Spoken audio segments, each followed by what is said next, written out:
How's it going, everyone, and welcome back to Rangers Rundown. Possibly the most dominant game of the entire season for the Rangers tonight, so let's get into it. The lineup was shaken up, and Rangers Twitter, including myself, were a bit skeptical of some of the moves that Gallant made to the lineup tonight, but I think the results speak for themselves, so I will rescind my skepticism of the lineup choices. Honestly, seeing how well this did against a playoff team tonight, I will assume the lineup is going to remain exactly the same Sunday against Buffalo. So we'll get to see in game 2 of this lineup if they actually have something here or if this was just everything fell into place tonight. A 1-game sample size is not really that big to start making grand assumptions, but it's a great start. Reeves, a healthy scratch, I think, for the first time this season. Reeves being a healthy scratch. So the lineup, Kreiner, Zibanejad, Vetrano on the top line, and he did really well on the top line. Panarin, Strome, Kopp, which I really like as a line. Lafreniere, Hedl, Gaudreau, which again, I like as a line. Mott, Brodzinski, Hunt, great line. And when Rooney comes back, he replaces Brodzinski on that bottom line. Kakko comes back. He probably slots in with Panarin and Strome. Kopp goes down to the third line. Maybe Gaudreau goes down to the bottom line, kicks Hunt out. So ideally, that's what will happen in a couple weeks when those two players come back. Lindgren, Fox, Miller, Trouba, Nemeth, Schneider, and Shesterkin in net for a little bit of redemption. And boy, did he get it. So we get into the first period. Second line with a great shift, extended pressure right off the bat. It was like a minute into the game. And then at 2:07, Lafreniere scores a goal, a 5-game point streak for Alexis Lafreniere. It was a forecheck with Hedl, just everything went right. Trouba has a big hit on a Pittsburgh player. It's the 7th defenseman for the Penguins. Friedman, maybe, is his name. Big hit on Friedman. Rodriguez comes up to Trouba after the whistle. Hey, don't do that. But Trouba says, screw you. Very fast-paced game. 3:58, Kreider scores his 43rd goal of the season. It was a long breakout pass. Kreider gets the breakaway. He's able to put it in. And then 18 seconds later at 4:16, Vetrano scores his second goal with the Rangers, his first being an empty netter the other night. It was a great passing play. Kreider passes to Zibanejad, who gets it to Vetrano, who's right in front, puts it home 5-hole. Pittsburgh takes a timeout right after that goal because the Rangers have just scored 3 goals in the span of 2 minutes and 19 seconds. That assist was also Zibanejad's 500th point in the NHL, so congratulations to Zibanejad. Kopp has a reverse hit near the benches shortly after that. Rangers hitting a lot, 25 hits tonight. 5:23, Pittsburgh scores a goal, quote unquote. The puck does cross the line, but the ref doesn't call it a goal in real time. They go and they look at it afterwards. They take a look. Trouba brings the puck around the net to the front, and it gets knocked off of his stick right into Shesterkin's foot. Penguins players jam their sticks in there to try and push the puck through, but they end up pushing Shesterkin into the net. The puck follows with him. You're not allowed to push the goalie into the net, so they completely wave it off for good. So Pittsburgh thought they had a goal on the board, but it was waved off. So Rangers are still up 3-0 very early in this game. 7:14, Crosby takes a holding penalty. And the second power play, this would be the Rangers' only power play of the game. They didn't score, but the second power play unit was Vetrano, Kopp, Hedl, Lafreniere, and Trouba. What a motley crew of a second power play unit. But I'm digging it. I am digging it. Fourth line has a hard grinding shift. Wouldn't be their only one of the game either. Couple big Rangers hits. Trouba with another big hit on Gensel. Gensel was getting very frustrated tonight. Rangers not giving Pittsburgh any room. This was the complete polar opposite Rangers team that we saw from the other night in New Jersey. Just smothering Pittsburgh whenever they have the puck. dumping pucks into the offensive zone and then chasing them down, grinding against the boards and setting something up. In New Jersey, they kept trying to make these fancy passing plays across the blue line, and New Jersey just took it the other way on them. And tonight, they just got the puck as deep as possible. They chased after it. They were able to win those board battles against Pittsburgh and generate quite a few goals. 15:50, Hunt takes a high-sticking double minor. So he gets his stick up into the face of, I don't even remember who, Rodriguez, I think. Cuts his face, so double minor. Short-handed break from Mott during that. That would have been a great goal to see. Only 2 shots for Pittsburgh in the entire 4 minutes worth of power play time that they had to end the first period. Shots 11-5 in favor of the Rangers. A dominant period for the Rangers, and they kept it going. Zibanejad almost finds Vetrano cross-grease very early in the second period. A giveaway ends up in front of Shesterkin, so the Rangers not perfect tonight. They a couple awkward giveaways for them that almost got them into trouble. First line with some pressure. Rangers way better at taking shots this game and not overpassing. They see an opportunity, they go for it. They see an opportunity, they go for it. They don't try and make that extra pass that then gets tipped out and then all of a sudden the play is going the other way. 5:27, Shesterkin takes a delay of game penalty. So Shesterkin actually takes a penalty.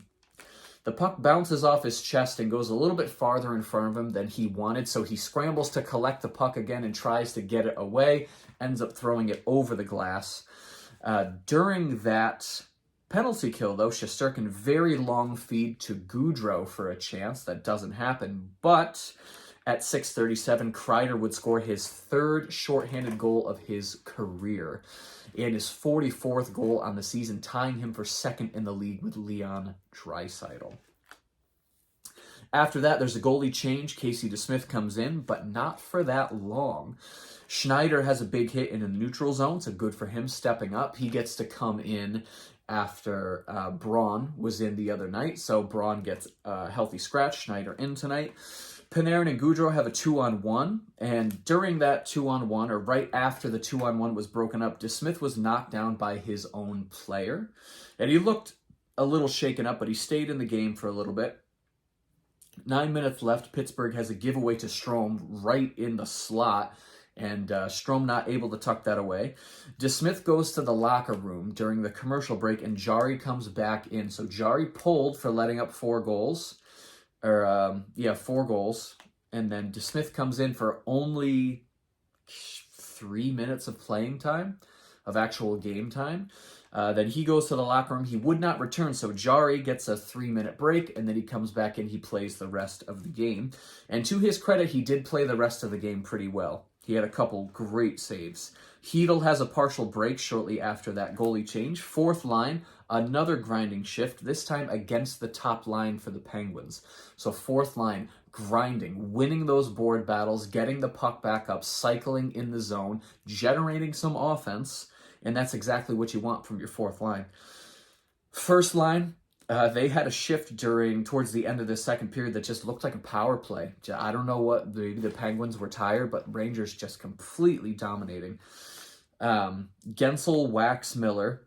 This was right at the buzzer. So buzzer goes off, Gensel whacks Miller, Rust bumps into Miller, and Crosby starts chirping at him. So Penguins did not like Miller at the end of this second period, probably because he's so good at such a young age. Shots 13-8 in favor of the Rangers at the end of that second period. We get into the third period. Zibanejad has a chance about 30 seconds into the period. And then at 4:15, Nemeth takes a roughing penalty. He was net front with Crosby, gets the hands up a little too high, ends up hitting Crosby in the face. And at 6 minutes, I'm not sure if they changed the goal. It was Kapanen originally that gets that power play goal 6 minutes into the third period. You watch the replay and it does look like Jeff Carter may have slightly tipped it to get it into the top corner. I'm not sure if they changed it or not. By the end of the game, they hadn't said anything, but it could be Jeff Carter's goal. In any event, the Penguins do get on the board 6 minutes into the third period, and they do get a little bit of life from that. They're able to pull some confidence. 7.5 minutes in, Vetrano completely robbed on a cross-ice feed from, I think, Zibanejad. Jarry just able to reach his glove over and stop that. Would have been a very, very nice goal. And then shortly after that, Hedl and Lafreniere have a 2-on-1, and Lafreniere is robbed on a cross-ice pass. Again, Jarry gets over and is able to stop that puck. Brodzinski has a partial break, shoots, gets his own rebound, so 2 chances for Brodzinski. That leads to another good shift for the fourth line, generating some offense. Matheson has a hard hit on Zibanejad. Kreider hits Matheson back for that hard hit, and then Zibanejad hits Matheson shortly after that. So Matheson 2 hits for the price of 1. 6.5 minutes left in the game. Kreider and Vetrano have a 2-on-1 that wouldn't connect. Shesterkin makes a save on a partial break from Jeff Carter. And then at 17:47, Kopp completely ices the game with his first goal as a Ranger. All alone in front, gets the puck, able to put it past Jarry. 2 assists the other night, and now a goal. So 3 points for Kopp already in his 2 games as a Ranger. Shots 9-8 in favor of the Rangers again in the third period. 8-2-1 in the Rangers' last 11 home games. They are on fire at home. Their next game, I believe, is at Buffalo on Sunday. So they're going to Buffalo on Sunday. It's a 5 o'clock game, so we don't have a late night right before a Monday morning workday, which is nice. That game should end about 7:30. Plenty of time to wrap up Rangers rundown and get to bed at a reasonable hour. Shots 33-21 in favor of the Rangers. The Penguins only averaging 7 shots a period tonight. Rangers did a fantastic job smothering the puck and not letting them get too comfortable in the offensive zone. Face-off, 38.1%. Awful face-off percentage. But it doesn't matter. It doesn't matter. Power play went 0 for 1. Hits 25-24 in favor of the Rangers. Blocked 18-13 also in favor of the Rangers. The trivia question of the evening. Which 2 Rangers teammates combined for the most power play goals in one season? Give you a second to think about it. I did not know the answer as per usual, but apparently we have to go back to the 05-06 season. It was Jaromir Jagr who had 24 and Peter Pruka who had 16. So a total of 40 power play goals between those 2 players. Like I said, Rangers are back in action on Sunday in Buffalo. The Rangers improved to 41-19-5, still in third place in the Metro. The Penguins were 3 points ahead of the Rangers before this game. Now they are only 1 point ahead of the Rangers, still jockeying for that second place position. If the Rangers keep playing this well over the last 18 games, maybe they fight their way into second place. Or who knows, if Carolina falls off over these last couple games, maybe the Rangers even push for first. The lineup worked tonight. Let's see how it works on Sunday. If you enjoyed this video and you'd like to see more videos like it, be sure to hit the subscribe button. Thank you so much for watching, and I will see you in the next rundown.